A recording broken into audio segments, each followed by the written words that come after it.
It's going to have some weight until you break the water to air gets there. Someone came and asked me for it. I bet they did. There you go. Wow. I've got the patty thing.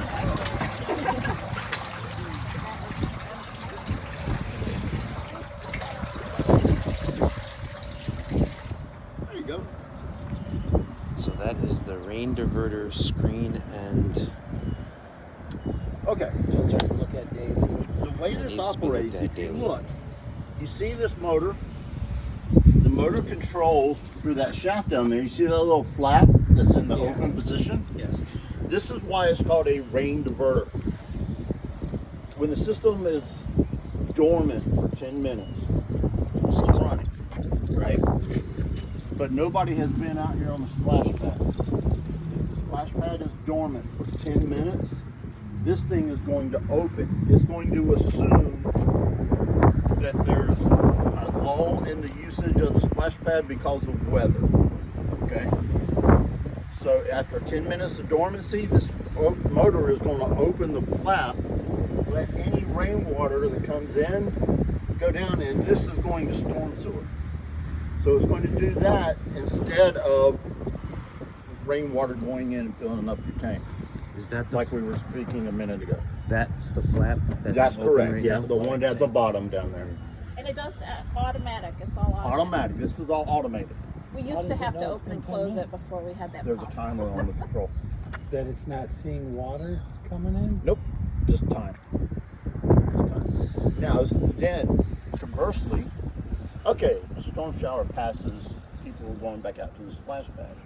As soon as they hit the activator, start another sequence, sends a signal to this. Who's hitting an activator? The public. Kids. That's the activator is the start button out there on the splash pad. So when the general public goes out there and they hit the activator and it starts the sequence, sends a signal to this, the motor's going to turn and it's going to close that flap. So all the water from the splash pad then will come in and go, it blocks that pipe off so that the water will go back to the tank. And then at the end of your day, 10 minutes after the end of your day, when the splash pad isn't being used, it opens again, stays open until the next day. You activate it? Yep. Cool. Should we sump this out? Because you see where he's going out. It's not a lot when it is so. The reason being, we sump that out. We go ahead and clean out the bottom of the reservoir. Because as water starts flowing, it starts turning all that mess up. Yeah, it's gonna go in there.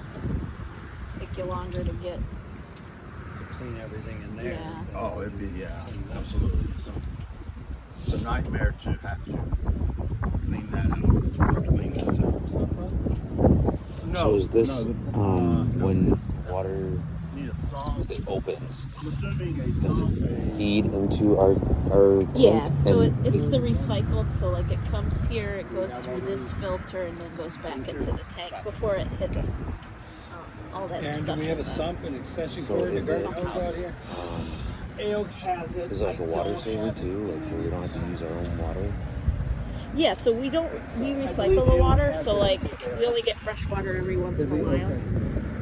Like when the water level goes down or whenever, if we shock the pool, we might need to put some more water in. Eric? It has its own box inside of the room in there, and there are 2 breakers inside of that box. One Just breaker, the rain diverter. yes, and one breaker is for the motor itself. Can you tell us which one it is? We can mark it. Yep, Okay, because none of that stuff's really marked. not a problem. It's going to, if the motor, if we were to take the head off this cap off of that motor, that ball that you see, the yellow ball, there's actually a red side to it as well. That ball is on a stem, okay? And that stem has 2 little indents on it that turn as the motor turns, right? And what those indents do is when they turn, there's a little contact inside that motor, and the motor spins until that indent hits that contact, and then it stops turning. They're adjustable. You can take your finger and push those indents. This is not something, huh? Why does it happen? So that it knows when you can actually manually.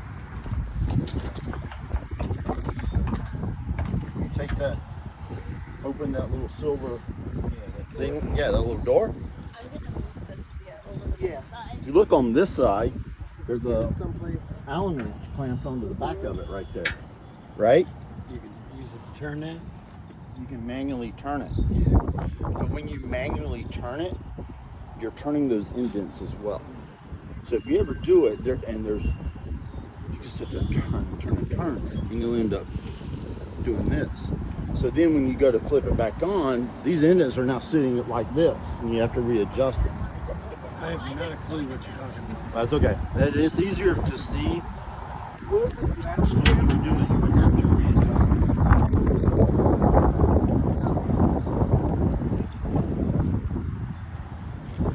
Okay. I don't know where I'm assuming you guys have a pretty significant frost level. Oh yeah. 42.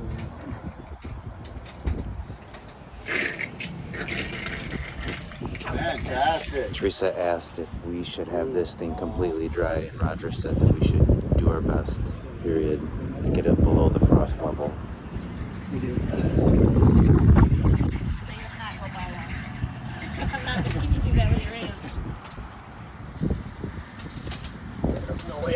Yeah, you're not going to get any Yeah, I more. know. I was trying to think of a way to do it and lift it up before it backfed, but I'm like, nah. That's not bad. That's That's good enough. The wet dry shop vac can get the rest of that.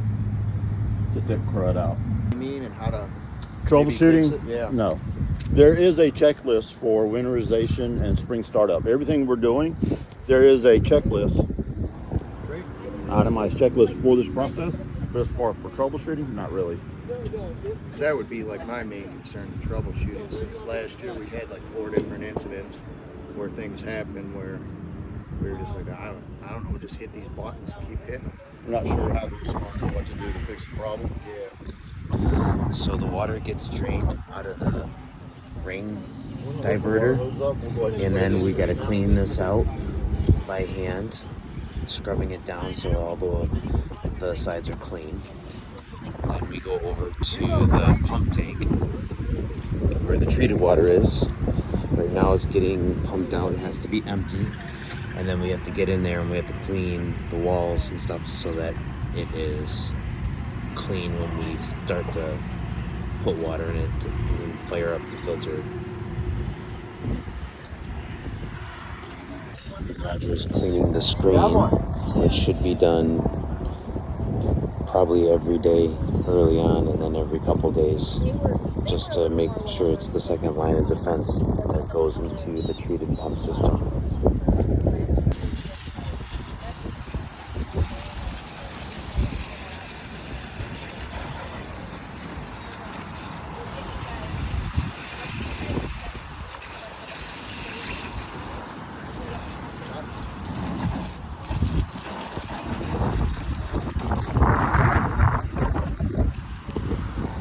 You've got the stuff that tends to want to hang on the little pieces of fiberglass shards, right? So if you want to take a stiff bristle brush down there with you and just kind of give it a little Yeah, we scrubby scrub, when we were opening, Fine. that's what we would do. We would scrub the sides. you can there do will it. be some- It's not gonna. I'm not saying Yep, don't stuff do it. on I just don't. I mean, if we don't need to do it, we don't have to. It's a lot of extra work we don't. I was told. So he was saying that all this water is going to get drained out, and then you're going to take a hose down there, a garden hose, and you're going to spray it all around the top and the sides to knock down any garbage or junk, and you're going to keep the sump pump running. And then once all the basic water is out and there's just gunk on the bottom, you take a wet dry shop vac and you shop vac that stuff up.